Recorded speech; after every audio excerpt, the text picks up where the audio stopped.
The views and opinions expressed by the guests on the following program do not necessarily represent those of Mark Radio, The Shepherd, or its advertisers. From the studios of the Shepherd Radio Network, it's Afternoons with Mike.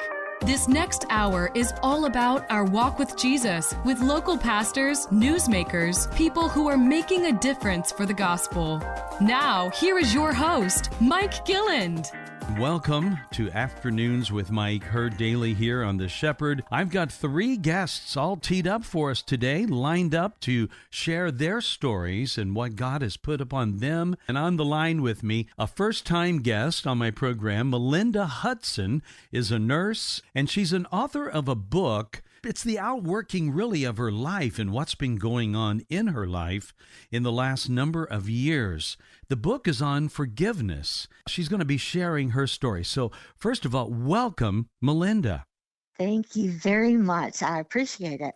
Well, again, you were and are still a nurse, but your story that kind of led you down the path to writing this book is a tough one to hear, but one that's very important, and I can't even imagine what it was like for you to go through. But bring us in on the details. You were a registered nurse, a new nurse. You dreamed of being a nurse for most of your life, right? Yes.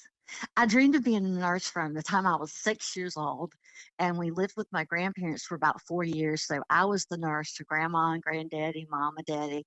And yeah, all my life, I wanted to be a nurse and went to nursing school. I had one professor tell me, because I went to a Christian school, high school, he said, "You will never be able to, graduate from this program." But I did.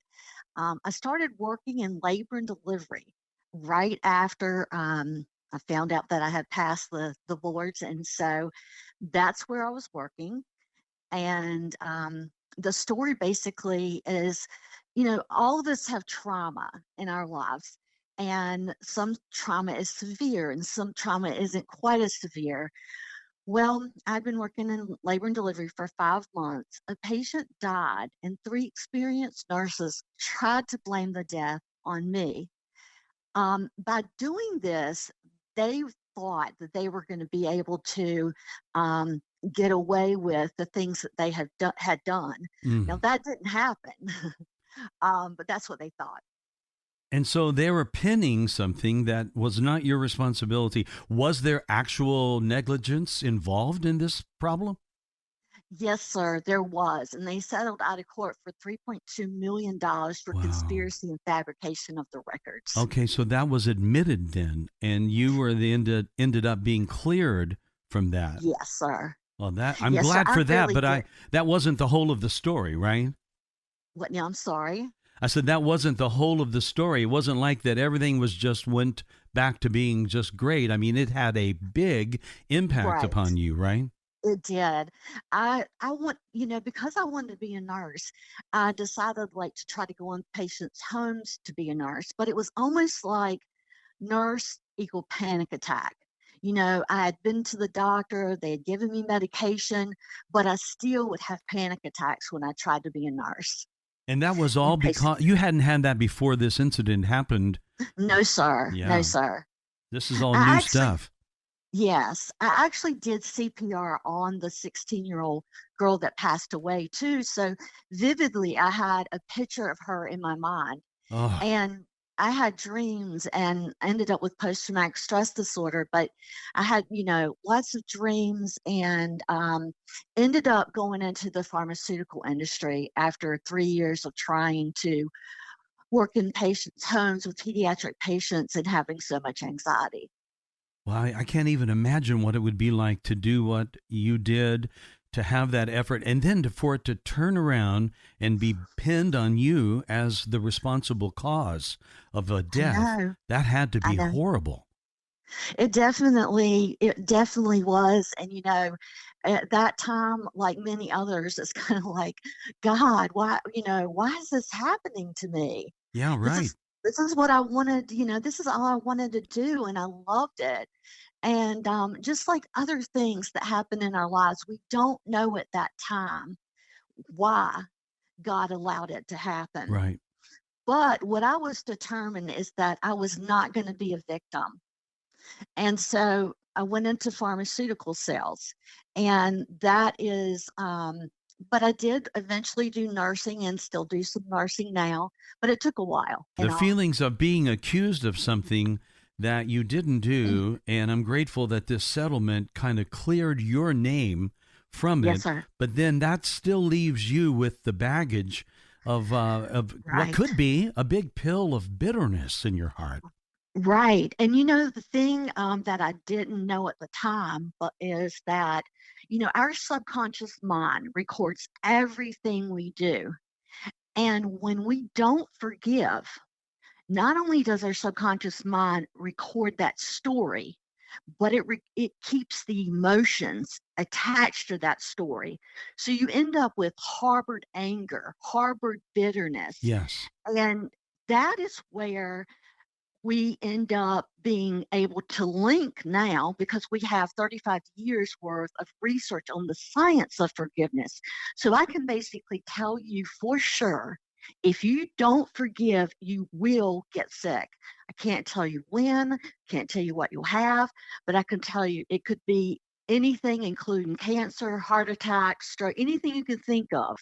And the reason why is because that information, like I said, the information is there, but the emotion is there too. Hmm. And when our subconscious mind gets triggered by something that reminds the subconscious mind of that event, and we don't even know this is happening in our subconscious mind, when it gets triggered, it recalls the event. It releases the hormones, but they're not utilized because nothing is really happening. And that's how our bodies become toxic. So the same subconscious mind that helps us breathe and our temperature, and it also regulates the release of hormones. And that's the key to one of the keys to this is because if you don't forgive, then you will get sick. Hmm. And most people don't know how to forgive.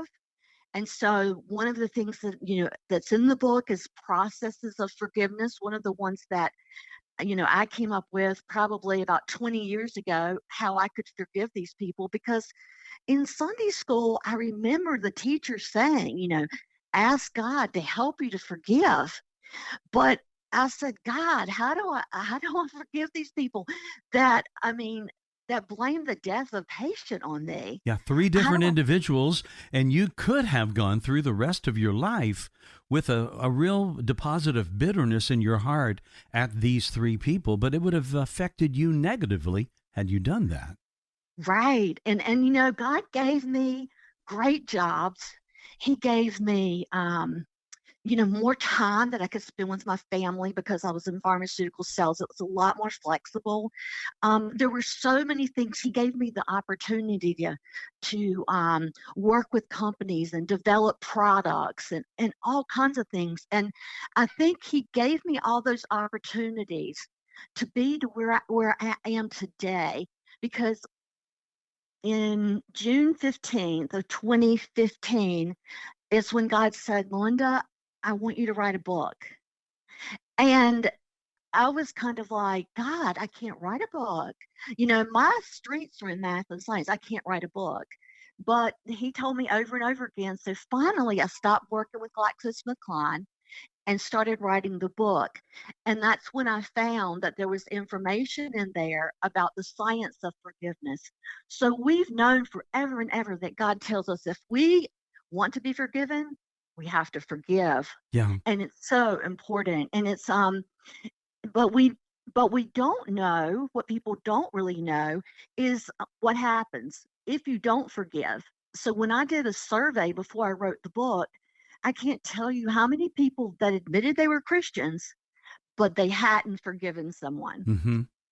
And yet the Bible teaches us that if we don't forgive others, we ourselves could be in a situation Exactly. where we're not going to be forgiven by our Heavenly Father. So this is very important. I think most believers would know that it is important, but what you're saying, the survey results that you found, would be that Yes, sir. even believers aren't putting that truth into practice in their own lives. Exactly. Even in Isaiah, I think it's Isaiah 43, it says, forget the former things. Yeah. No. Don't dwell on. If we dwell on the past, we're going to be depressed. If we think about the future, we might be anxious. Yeah. We need to live in the moment. But as far as things that happen in our lives that that are trauma, it's very important that we forgive, and we forgive as quickly as possible. My last chapter of the book is live a lifestyle of forgiveness every single day. Wow. If there's Yeah. anything that happened. Now, the book itself is called The Common Denominator is Unforgiveness. The common sir. denominator is unforgiveness. Now, obviously, that is stating this process of what we're talking about in the negative light of what happens when people do not forgive. And, I'm a firm believer in this importance of forgiveness in our lives. And, that all begins, obviously, with repentance and a feeling of, let's say, a sorrow that leads to an apology. But even in our culture, as simple as an apology is, many in our life today, they don't know how to apologize. They don't know how to ask for forgiveness. No, they more than likely they will not apologize, and a lot of it has to do with the fact that they don't want to go to that level. Like, I'm not going to apologize, for what I did, and just kind of wipe it away. Very few people apologize, but it is important if we can apologize. Even if we don't apologize, though, we have to, and forgiving is the most important. So even if you don't apologize to the person, you need to forgive, because the forgiveness is for you. Yeah. And don't forget to forgive yourself, because probably in that incident, there was probably something that you could have done or said as well. So make sure to forgive yourself first and then forgive others. And one of the best ways to forgive others that I have found is empathy, because people hurt people when they're hurting. And if you can step back and look, more than likely over a period of time, you'll find that something was going on that made them react the way that they did. Mm-hmm. So if you can have empathy, it will help you forgive. But either way, the forgiveness is the key. What I found interesting is the times that we're living in right now is very difficult for everybody, and forgiveness is like an epidemic. Unforgiveness is like an epidemic. Yes. Mm-hmm. If we had forgiveness, can you imagine people loving one another and caring for one another, and the peace that we would have, the health that we would have? Our bodies would be so much healthier, because once we forgive, our bodies can heal themselves in most situations. It's called homeostasis, and it's basically your body works to get balanced. So it's balancing those hormones out. And once that happens, people have been healed from cancer, many, many diabetes, many different problems once they truly forgave. I think you're on to something that so many people do not consider, and that is the physical impact, the physical ramifications of holding on to bitterness and unforgiveness in our life. It not only wrecks us in our mind and in the anxiety area, like you have mentioned, depression and these panic attacks and PTSD and all, but like you said, it also impacts things that are physiological in our body, and it can produce all these other levels that lead to serious illness or disease. So it's a very important thing. In your book, you lay all of this out, right? In the book, Yes. The Common Yes, sir. Denominator is Unforgiveness. Yes, sir, I do. And the three scientists, like the pioneers that started the forgiveness, the science of forgiveness, or mind and body connection was what it was called originally. They have their processes of forgiveness too. So we know forgiveness is a process. We know forgiveness is an action. And so you just need to go by these steps. They all have, pretty much step by step to help you to forgive. So yes, you're right. Most people don't realize the connection with unforgiveness and being sick. They But yet 75% of our medical problems come from unforgiveness Wow. because That's quite a it's seen stat as right there. right.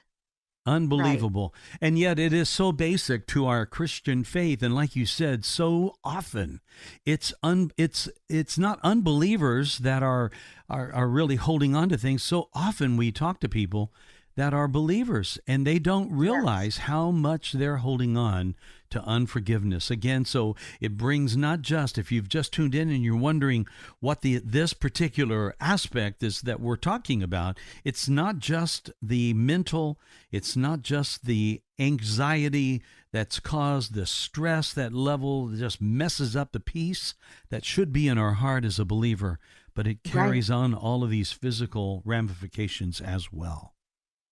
That's correct. And that's the thing that when they started, it was called the mind and body connection, because they wanted to know if something happened and, as far as your mind remembering it, did it affect your body? And like I said, they did make that connection. They found that. And, if you think about it, it's kind of simple. I mean, as far as like, if something happens in your life and you're having an argument or whatever, you can feel your heart rate go up. You can feel all kinds of things happen, Well, unfortunately, those same things happen when you don't forgive, because your subconscious mind has got that memory in it. And when it gets triggered by one of the five senses, maybe it's a sound that was a song that was playing when you actually had the initial incident.